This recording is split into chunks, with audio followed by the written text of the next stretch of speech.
7:31 Central African Time. Hello and welcome to Network. My name is Spumelele Zondi. Now, Johannesburg is hosting its first social media week in a few months. These have taken place all over the world. Tonight, we'll find out what social media week is all about. We'll hear a bit about Telkom's possible plans to have more Wi-Fi hotspots. We'll also find out the latest on Britain's news of the world hacking scandal. We have loads more for you. Network is a live program, so find us on SABC Network on Facebook and Twitter. It's News Network at sabc.co.za on email. Let's start with your social media and technology news.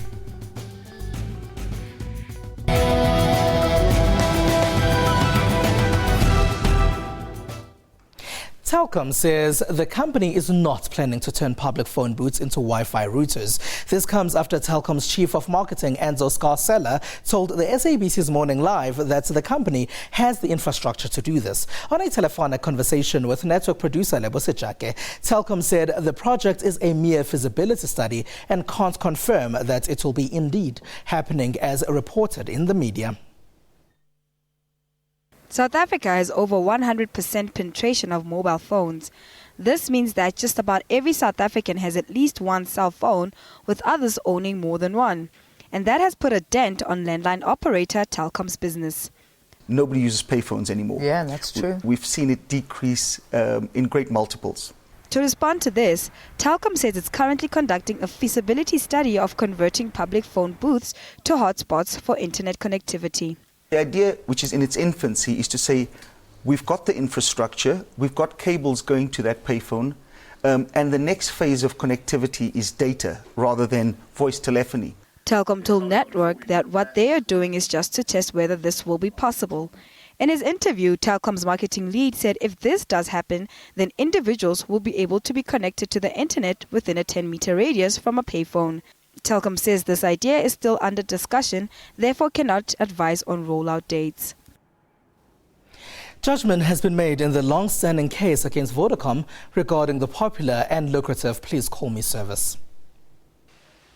It was in March of 2001 that South Africans were introduced to the product that made it possible for customers with airtime to be requested to call those without airtime. The idea was pitched to Vodacom by the company's then employee, Kosana Makate. But a High Court ruling in Johannesburg on Thursday found that Vodacom was not liable to compensate Makate for his idea. The court said,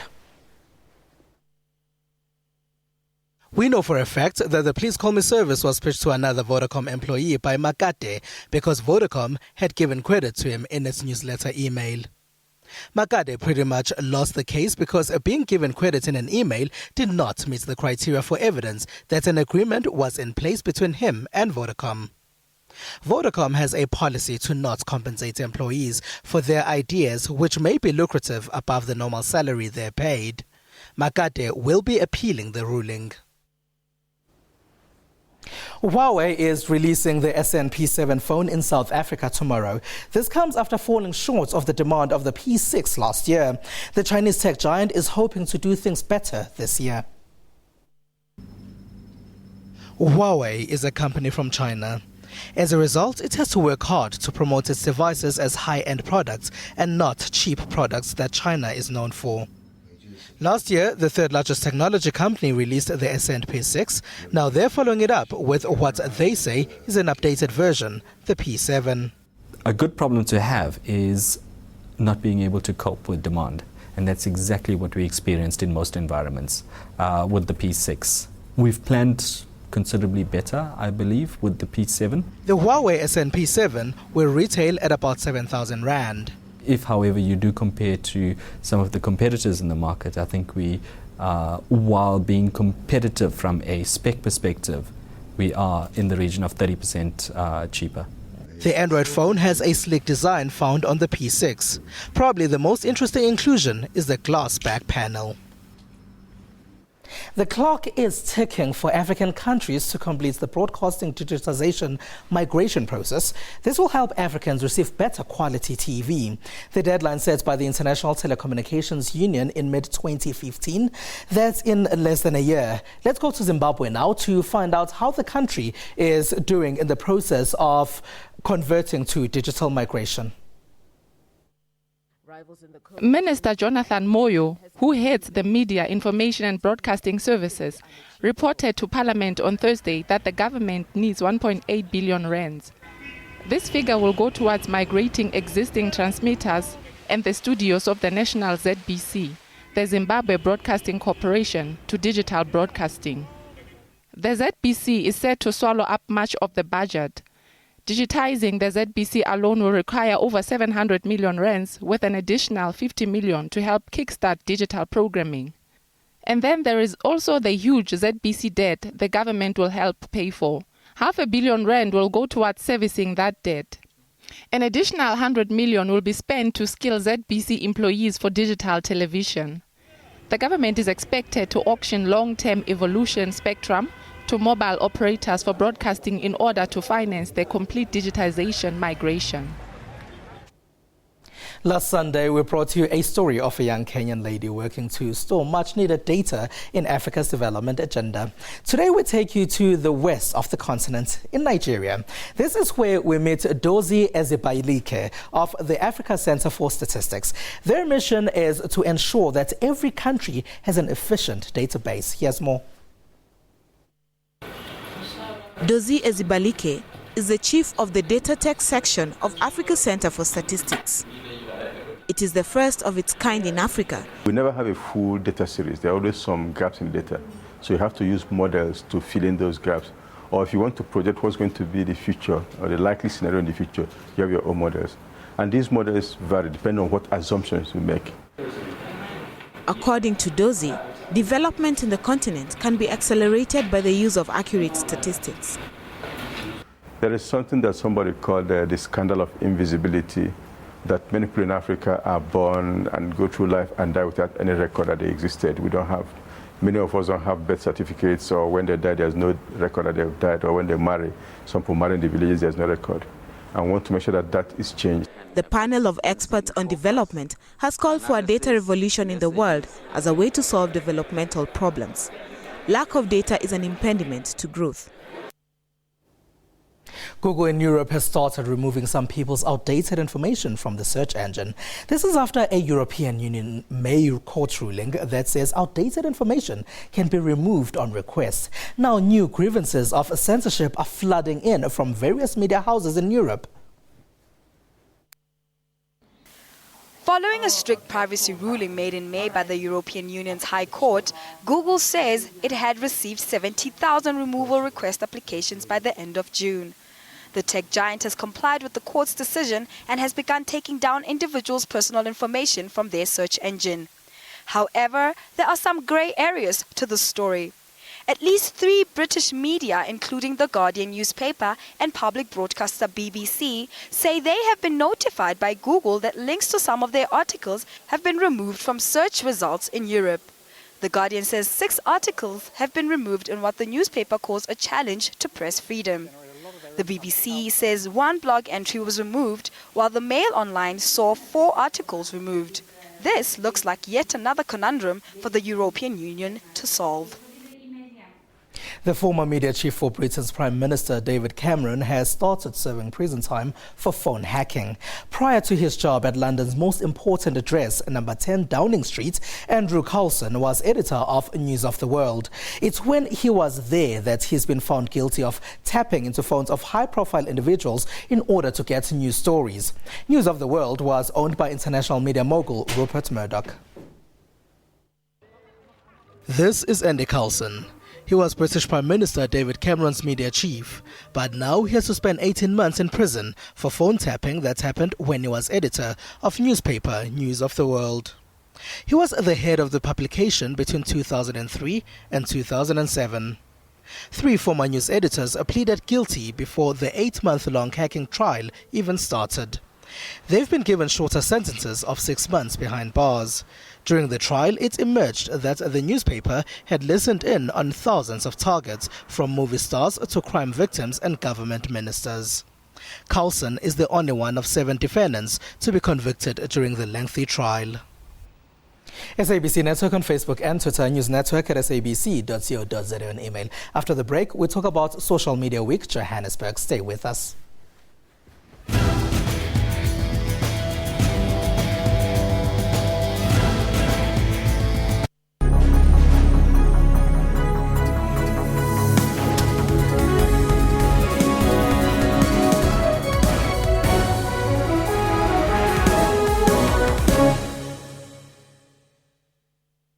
No more queues. Apply online for UIF benefits. ufiling.gov.za. UIF, working for you.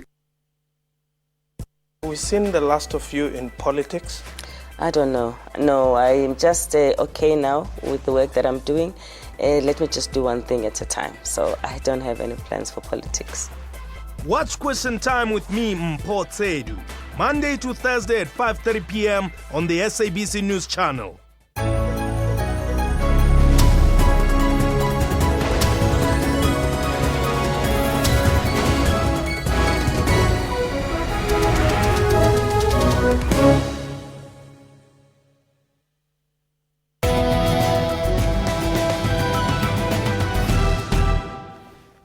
We are live, so find us on SABC Network on Facebook and Twitter. Now, in a bit, we'll have a discussion about Johannesburg Social Media Week. But remember, 2011 protests that led to the resignation of President Hosni Mubarak in Egypt. A lot of people would partly organize these on Facebook and Twitter. When the coup took place in Mali 2 years ago, I was also reading what was happening there in real time, as some people were tweeting what they were seeing. But social media isn't all serious. People in North Africa shared discontent about their country's government. Twitter is largely attributed to what the media termed as the Arab Spring. In 2011, Egypt's Hosni Mubarak stepped down. During his reign, his government had been criticized for a huge clampdown on bloggers. Last week, here on Network, we told you about a Zimbabwe newspaper editor who had been arrested for creating a Facebook page that criticizes the government. Edmund Gudzai is out on bail for creating the popular Facebook page known as Babajugwa that has rattled the country's ruling ZANU-PF party. Apart from the serious stuff, social media is known for the fun stuff too. People upload selfies, share information on entertainment events, and start new conversations.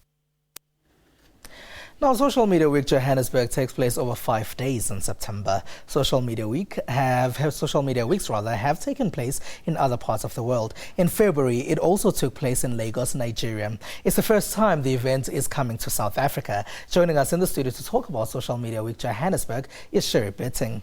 Hello. Hello. How are you? I'm good. How are you? Now, what is Social Media Week? Goodness. So Social Media Week is what we're calling a week-long takeover. It's a citywide takeover of events, all centered around social media and digital technology and how it's impacting business, society, culture, politics, pretty much every aspect of how we live.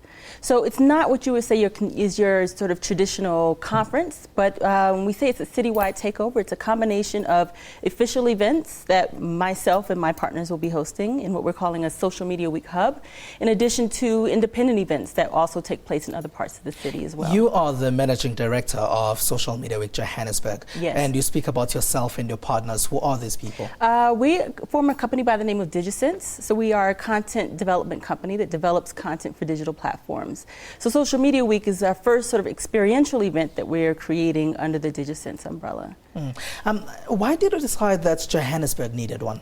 Oh, wow. Well, I think it's a combination of a lot of different things, right? The guys, there's a company by the name of CrowdCentric in New York that started the Social Media Week brand, which started in 2009. And over the past few years, it's grown to 20 cities around the world. So if you look at the cities that are currently hosting Social Media Week, from London to New York to Lagos to Sao Paulo to Mumbai, there's no way that South Africa and Johannesburg cannot be part of that conversation as well. So I know that they were specifically looking to bring the event to Johannesburg, and we knew that the market is ripe and ready to have this sort of discussion throughout that week as well. No, you're looking for ideas. Absolutely. And so that's part of the Social Media Week, right? It's different from your traditional events in that it is crowdsourced. It's not just us who are bringing this event. It's people from throughout the business community, marketers, advertisers, artists, bloggers, people who are entrepreneurs who are looking to come up with their own new business ideas that are somewhat centered around social media or technology. We're calling for the entire city and the country and region as well. Anyone who's sort of interested in coming to Johannesburg during that week and producing their own event could take part in that conversation as well. Tell us about some of the conversations that have come out from some of the social media weeks that you remember in other parts of the world. Oh, my goodness. So I've had the opportunity to produce my own event in London, actually, myself and and a few other partners produced an independent event last year during Social Media Week London, where we brought together a variety of different storytellers from different parts of the diaspora to do a conversation on how digital technology can bring members of the diaspora together to tell each other stories, to create business opportunities. And we did that in London last year. I had an opportunity to go to Social Media Week in New York in February, and that was massive. I mean, obviously it's a flagship event, so they hosted over 5 or 6 different stages, everything from Google hosting a number of talks on how Google Hangouts can be used across different industries, to companies doing conversations on how content marketing is changing the way that brands can create messaging for themselves. BuzzFeed, if you know the BuzzFeed company did announce quite a number of new platforms throughout that week as well. So it really is sort of an opportunity for organizations that have a digital platform that they're planning to put out, or individuals who are bloggers and they have tons of followers but they're not quite sure how to monetize it. Talk about it. Use this as a platform to sort of highlight some of that work. How much time do they have until you close that call for ideas? The deadline is approaching. The 18th of July, we will be closing that submission date. So, yeah. All right, Sherry Peeting, Managing Director of Social Media Week Johannesburg. Thank you very much for being a part of our network tonight. Thank you. It's SABC Network on Facebook and Twitter. News Network at sabc.co.za on email. Let's take a short break.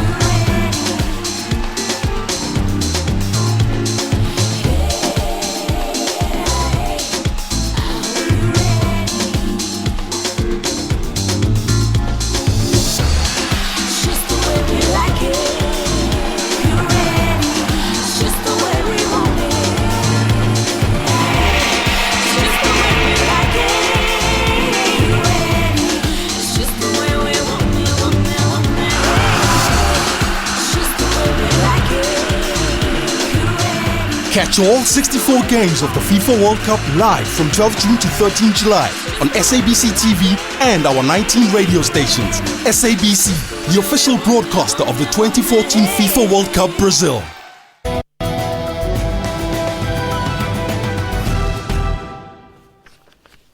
Welcome back. Now, a team of 6 South African students represented the country in an annual international student cluster competition in Germany.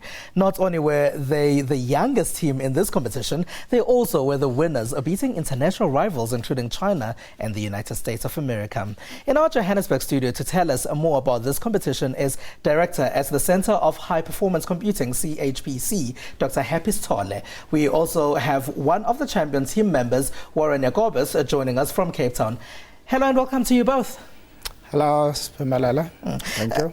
Now, Dr. Stole, what exactly is this competition all about? Look, the competition first thing is to try and help us build the skills in high-performance computing, where we introduce students at an early stage, undergraduate students, to first thing be able to build supercomputers, and after building supercomputers, to demonstrate that those supercomputers can actually do real work. So those are the things that we are looking at. And how do you pick the students that go on to be a part of this competition, the students that went to Germany, for example? Look, we first start off by inviting students from all universities to put proposals on what they can be able to build, and we select those students. Like just this week, we had a team of 80 students who were going through this process, and they come up with the designs of supercomputers. We take them through the basics of what a supercomputer is, and from there then we select the students that will go into a national competition. Last year we had a team of 6 teams of 4, and from there then you narrow it down. Yeah, the team that comes up with a best design that actually works, we select from that team. Yeah. Warren Jacobus, you joining us from Cape Town.